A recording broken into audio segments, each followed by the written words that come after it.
Hello and welcome back to the Fencing Referee YouTube channel. My name is Lisa Campi-Sapri and I can be found on thefencingref.com. Don't forget to subscribe right here and the Fencing Referee on Facebook. Today we are continuing on our journey of the penalty chart.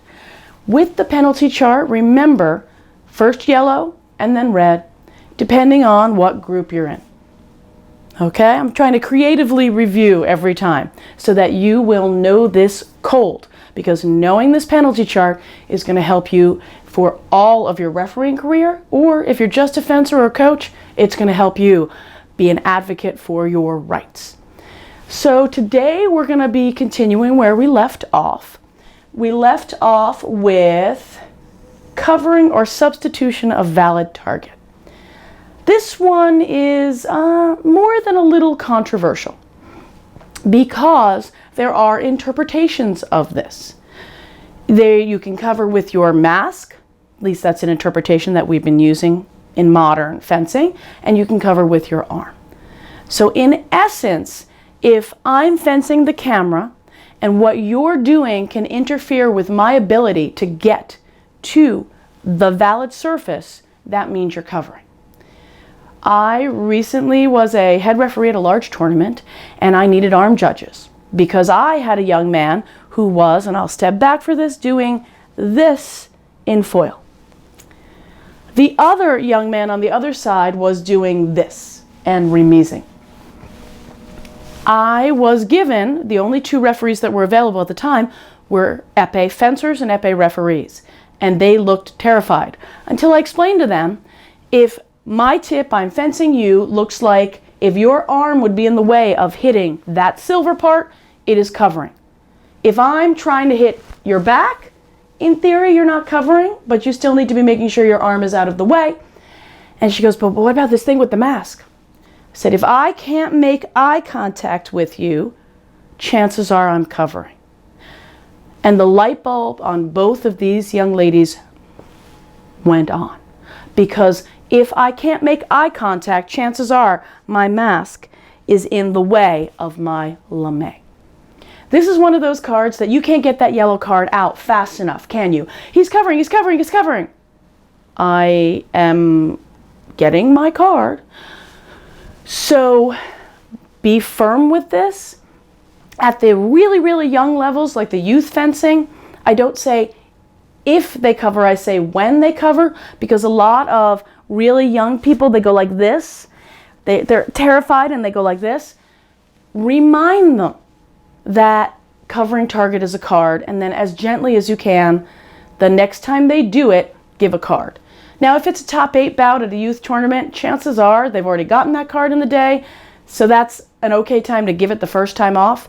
But especially at the beginning of the day, the pool, I feel like maybe you're going to be a little more gentle with this. Sometimes.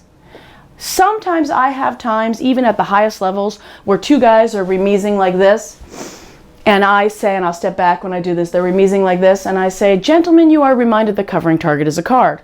On guard. And all of a sudden they go, okay, gotcha. I understand. Gotcha. This is you communicating to them that you're there for them. And that's really, really important. Right? You're there to make it equally fair for both, not more fair for one or the other. And if they're both violating the rules, sometimes it's not inappropriate to say, okay, no card. So, confusion on that, give me comments, ask me questions, and of course you can always find me by linking a comment, and I try to reply to everybody. Next card we're going to talk about is touching or taking hold of electrical equipment. Typically, this is the body cord pull. I will sometimes let one of these go, and then when there's an organic break, like a riposte off target or an épée if somebody flashes by, that's the moment I walk up to the athlete and I say, remember, you're not allowed to pull on your cord. Oh, and a lot of times their face tells you they've gotten that card before. You're not allowed to touch the electrical equipment. This doesn't mean, as a young referee I had recently, the person grabbed their épée and used it. That's using the unarmed hand, and that's a red, right?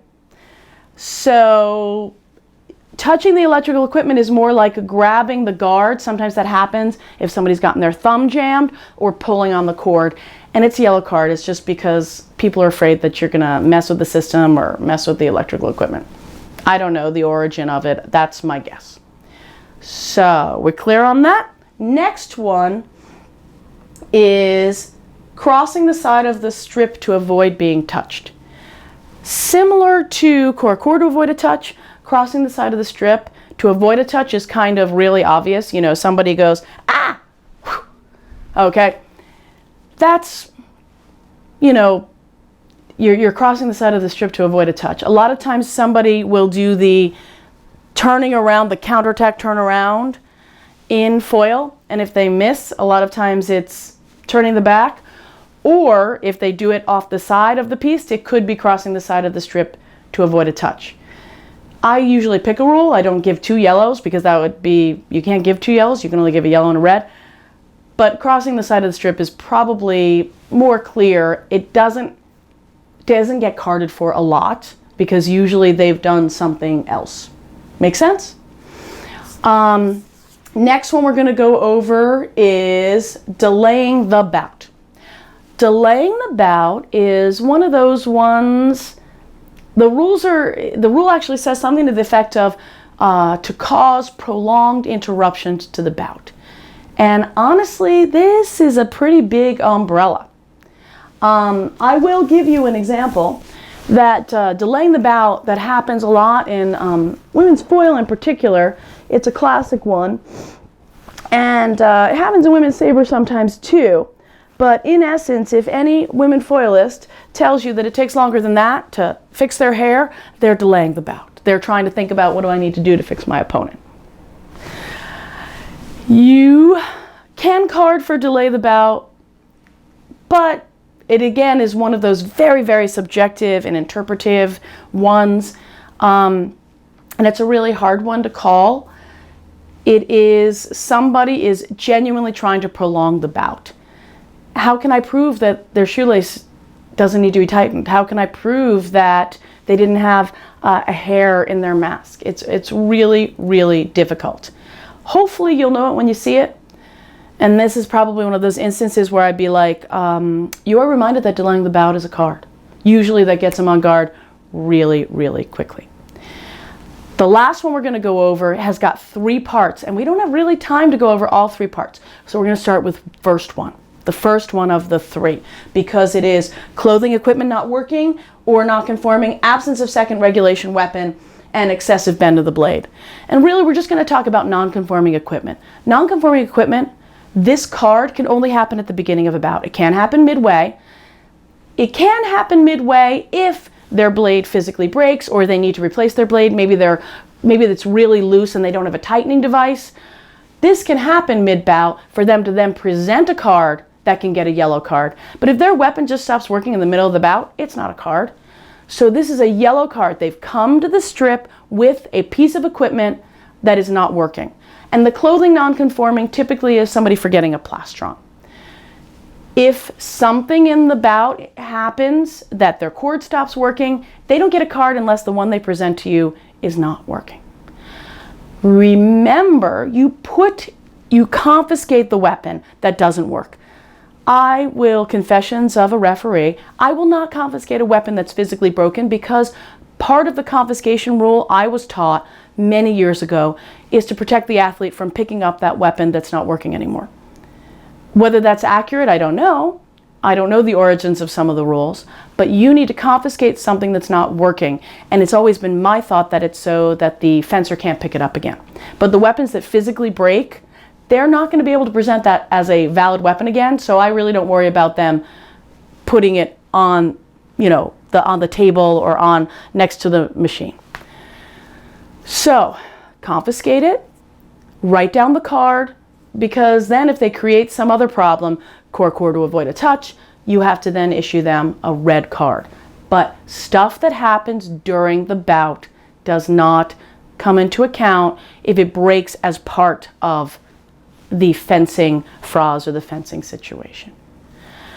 We are going maybe at a slower pace than you thought through this chart, but you know what? you're going to have ones of these modules that you're going to want to look over a couple times, because they're going to resonate with you or they're going to confuse you, and you're going to want to review them. Remember, delay of bout can happen, and we have to remind the fencers that we are aware that they could be trying to stall. And having conforming equipment or non-conforming equipment is important, and also things like covering, and these are all things we're going to be going over, that we just went over, that you might want to review this again. Thank you so much for trying to make yourself a better referee. We have been going over T120, and we're going to keep going over it in the next few modules. You're making yourself a better referee, and the people in your area will be thanking you and appreciating you, and hopefully they're saying thank you after you're done refereeing. Don't forget to subscribe and give me some comments on things that you know you need to learn. Thanks so much. Bye-bye.